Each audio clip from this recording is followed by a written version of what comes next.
Hello. Thank you for stopping by. I don't know what happened, but the other video was either removed or deleted, and I can't find it anywhere. And usually when I make a video, I don't save it to my phone because it's a lot of data, so I usually delete it after I post it. So I'm just gonna record another one. Today is my birthday, and I'm out here at the Farmington Temple, and I feel like it's probably best that I made a new video anyway because I was still pretty, in a way, angry about the whole situation. And I feel like anybody that is still angry or mad about what happened, it is justified. Um, but yeah, I'll probably not try to remember what I said in the other video. Probably just go on um, what I think. But Charlie Kirk was assassinated, and to be honest, I believe deeply. A lot of people like to throw out the terms of left, right, conservative, liberal, Democrat, Republican, and I feel like in the end, truly, this had nothing to do with all of it. Was someone that truly was built up full of hate and anger. Um, I was born into the church, the LDS church. Um, I was raised in the church, and I was baptized in the church as well. I've been through a lot of situations of moving home to home, being around a lot of violence, a lot of alcoholism, drugs, and I've never turned to that. I've never veered that way because at the end of the day, it was the faith of what I learned in the church to stay away from that stuff, and the people that were inside the church basically have steered me the right way. And I'm not going to lie, there were times where I would see outside of families doing better than the situation I was, and I wish I was part of that. But it wasn't something that I harped on because I knew that the situation that I was in was for a reason. And I know that people will say, not a lot of people should be dealing with homelessness or being in poverty or and stuff like that. I was raised with no father. I was raised with a mother who took care of me and my siblings, who busted her ass every single day to raise us and do anything that was necessary, working 3 jobs at a time to raise us. And there was no one there. The father didn't want to be there. He didn't want to raise us. He didn't want to take care of us. So it was her as a mother. She could have left too. She could have put us into foster care and stuff like that, but she chose to stay. That was her choice. And I feel like a lot of people don't understand is that at a certain point in your life, you realize that it is your choice. You have the free will to make your own decisions. You have the free will to get up one day and say, you know what? I'm going to do better for myself. I'm going to become a better person. And when it comes to stuff like this, as a shooting of someone who was loved by many, and you can see it now, countless people on all platforms that I'm on, Twitter, Facebook, Instagram, even Reddit, YouTube, and I try to stay out of those echo chambers of the things I follow. But you can tell that he was loved by many people from around the world. A lot of people that never met him, and I never met him. And in a way, I regret it. There was probably multiple times that he was around my area of New Mexico, and I could have took the initiative to go see him. But a lot of times, it was my own ignorance and my own viewpoints that I disagreed with a lot of things that Charlie Kirk would say. I disagree with the way that he would outlook stuff. But I was one of those people that would see, I would watch a lot of his videos, a lot of his podcasts, a lot of his stuff he did with college campuses and talking to people. And that wasn't really that was thrust upon a lot of people. What was thrust upon people was his words that were cut out of context. Those 10-second clips of him saying about the Second Amendment, the clips that were thrown out there about the way he thinks about a certain group of people. and they said, do you really want to follow this man? He's a Nazi, he's a sexist, he's against women's rights. And when you sit down to take the time to actually look at the videos that he posted, and you cut out all the noise and you pay attention, you realize that he was there because he really truly believed that his faith was true. There's a lot of times that I come across people who say that, oh, since you're of a minority, you're Native American or you're Mexican or you're this and that you shouldn't belong to a religion that's not based in your tradition. You will have people that will use words against you, and I call these buzzwords, or they like to blackmail you in a way by using who you are or where you come from or your past against you, about saying the white man's this, the white man's that. But they never understand that we don't live in a time of that.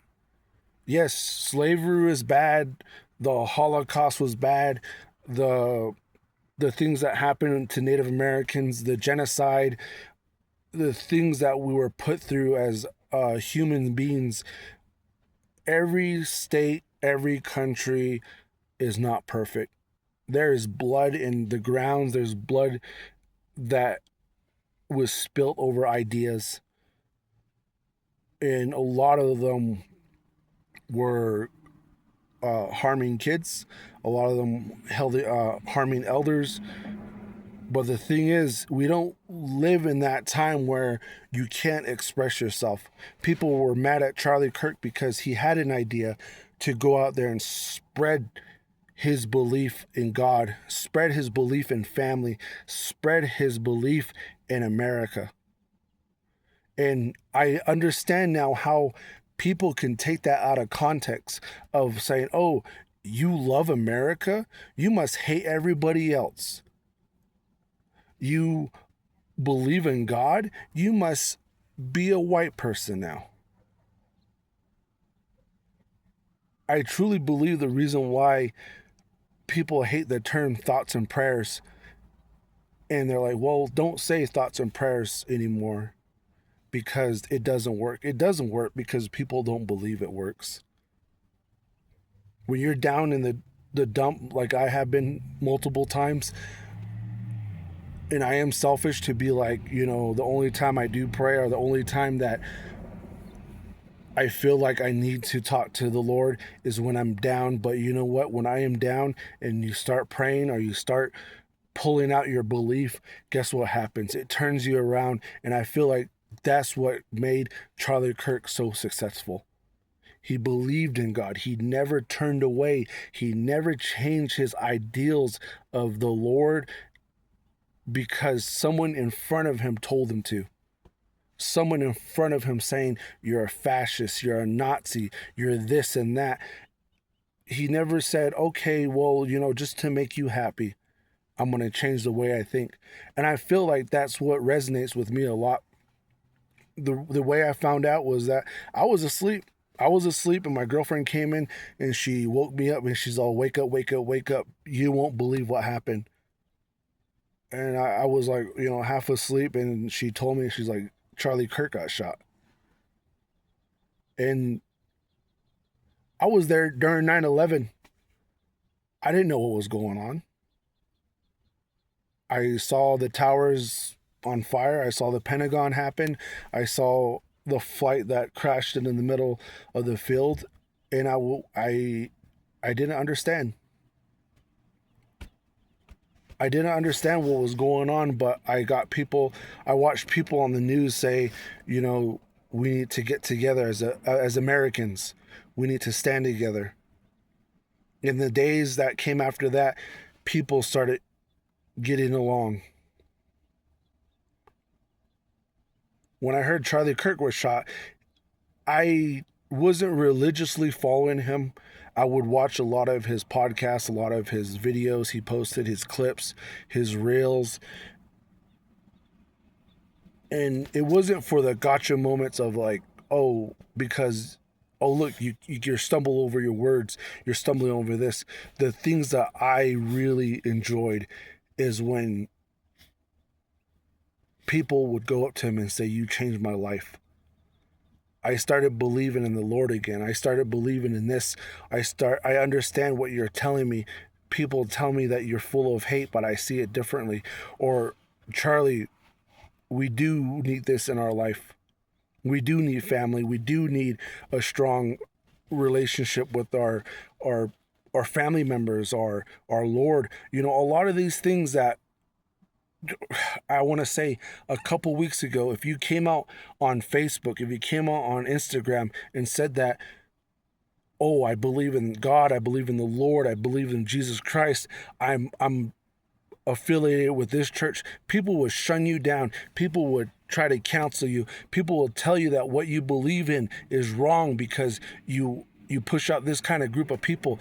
And it's really frustrating that for a long time you were told to shun off your belief because a lot of people from this other group refused to accept you, but they would come out and ask you to accept who they are.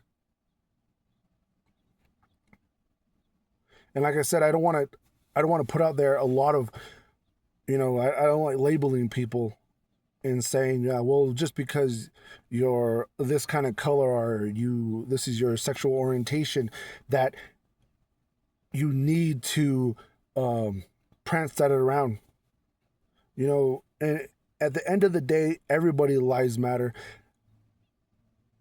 Everybody deserves to have their own opinion, but you do not need to resort to violence. I see that term going around of, you live by the sword, you die by the sword. Not once have I seen any of Charlie's videos where he is toting a rifle, a gun, he's running around promoting the ownership of firearms and pointing it at other people and shooting them. He went out and he exercised his right to freedom of speech, where he sat across people who disagreed with him. Not, you can try to pull out, there's Ben Shapiro, there's Asmongold, people I follow, there's Rune Leon, who go out there and put themselves out there, who know that they have a chance now to be in the situation Charlie Kirk was in. You have people asking for their deaths because they don't agree. Just because you can't debate somebody and you can't get your way by throwing a fit anymore, because maybe that's how you were raised, by tossing and turning and throwing things around and saying, well, my mom and dad gave this to me because I was spoiled, so when I get older I can do that to other people. But you gotta understand, in the real world, that's not how it is. You can't throw things around and get your way and try to prove a point. Nowadays, the way you get your things is that you got to prove yourself, bust your ass, get out there and do it.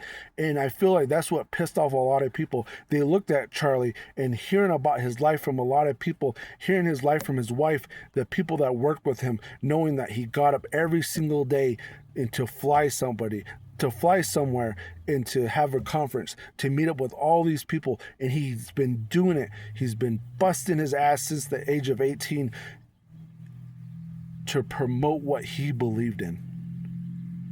The hard work and dedication to do the things he did, but still have a family, still to get married, still to have a home and grow his business by the thousands across America and across the dang world. You have people from New Zealand, you have people from New England, you have people from a lot of these other countries, Africa, Korea, who are mourning his loss. And I doubt that all those people have met him personally. My last job, I was an officer. I was a police officer. And I've been around a lot of death. I've been around a lot of horrific tragedies that a lot of people shouldn't see. A lot of people shouldn't endure. But what I saw, as soon as I opened my phone on Facebook was the video of Charlie Kirk getting shot.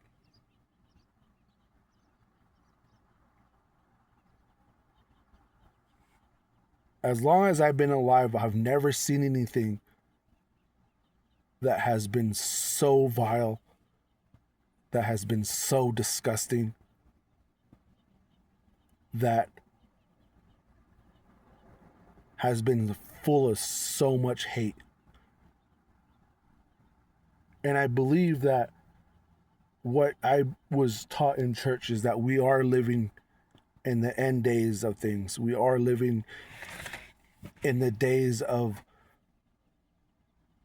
people willing to lash out on you because of your beliefs and what you stand for. And I know that Charlie Kirk would have not agreed with what people are doing and saying that what they want to do on what happened to him. But guess what? These people that love Charlie Kirk and his message are tired of being told to shut up and sit down because you are not making these other people feel safe. When for this amount of years that have I been following politics, from George Bush all the way to Obama, all the way from through Donald Trump's first term to Biden's term, we've been told that you need to shut up, you need to sit down, you need to respect others, you need to do this and that. But when it flips around, guess what's happening? We are not being respected as a people. We're not being treated the same way that other people have been treated because our views do not align with others. And I have been dealing with this all my life of being pushed around just because of the church I've been affiliated, or spreading that, hey, maybe family is right to have. Maybe it is right to grow a family in a home with kids and to love each other. But yet we are constantly told by people who shouldn't have that kind of voice that we are wrong and that we need to follow what they do. There is no concrete and evidence that they put out there that what they do has any backing of eternal glory, and it sucks.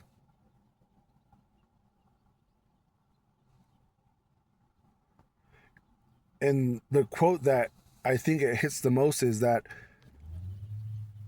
what happened to Charlie is like putting the Constitution on a wall and shooting the First Amendment.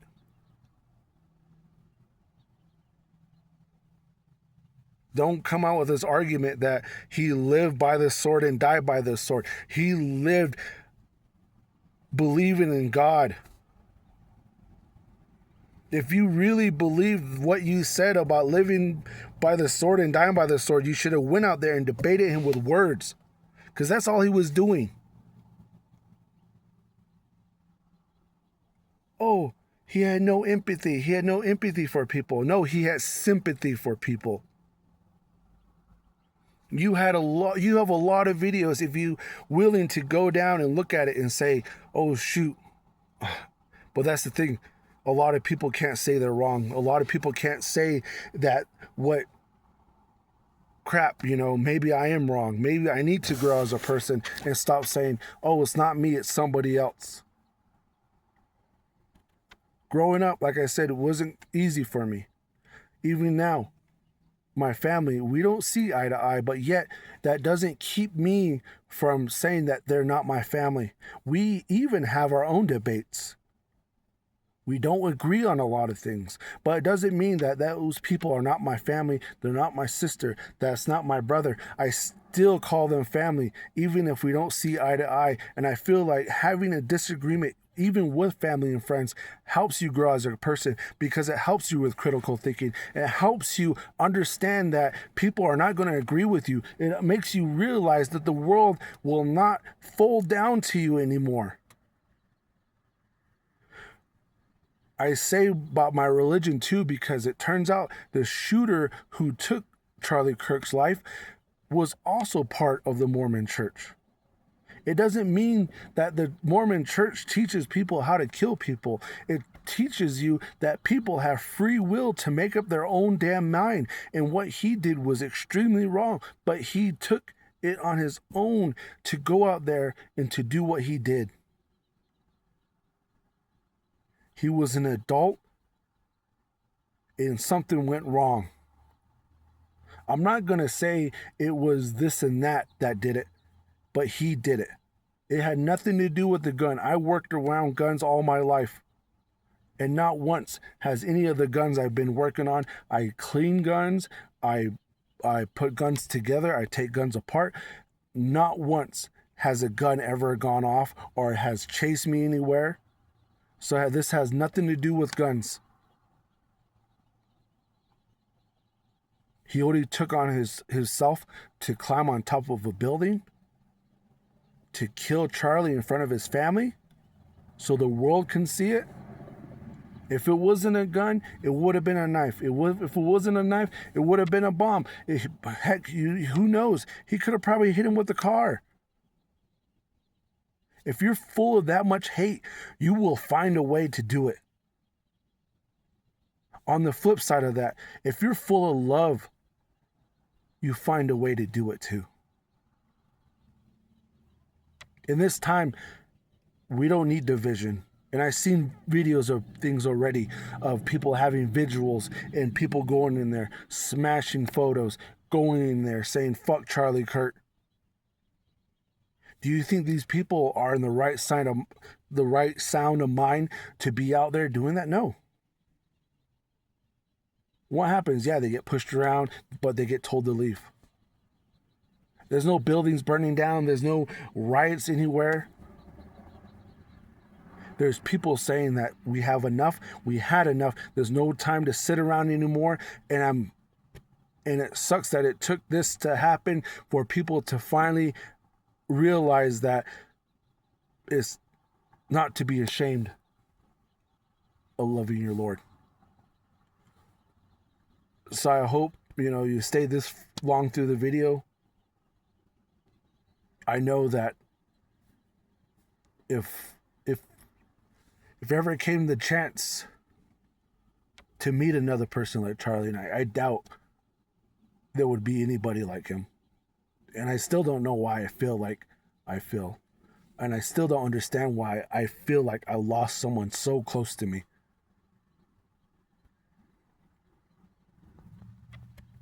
And maybe it is true that Charlie Kirk was the Martin Luther King of our time, or JFK of our time, or the Jesus of our time. And not saying that what Charlie did or who he was perfect, but damn, he was close. Where I live in New Mexico, it's been raining nonstop since he died. There's been floods, it's been raining, even freaking tornadoes in Utah, where I live next to. And I've always been told by a lot of elders of my family that when someone is great, truly great, nature will know. And the world knows too. So wherever you are, Charlie, I know you're up there in heaven, you're doing God's work, and you're probably, up there with looking for blueberries, but know that your message of the Lord, your message of family, your message is going to live on through people. So, keep teaching your message up there, because we're still learning up down here, and hopefully things get better. So, God bless you, Charlie. God bless your family. God bless a lot of people in this world. God bless America. I hope everybody takes care of each other. We need love now more than ever. We need to band together and understand that. So take care.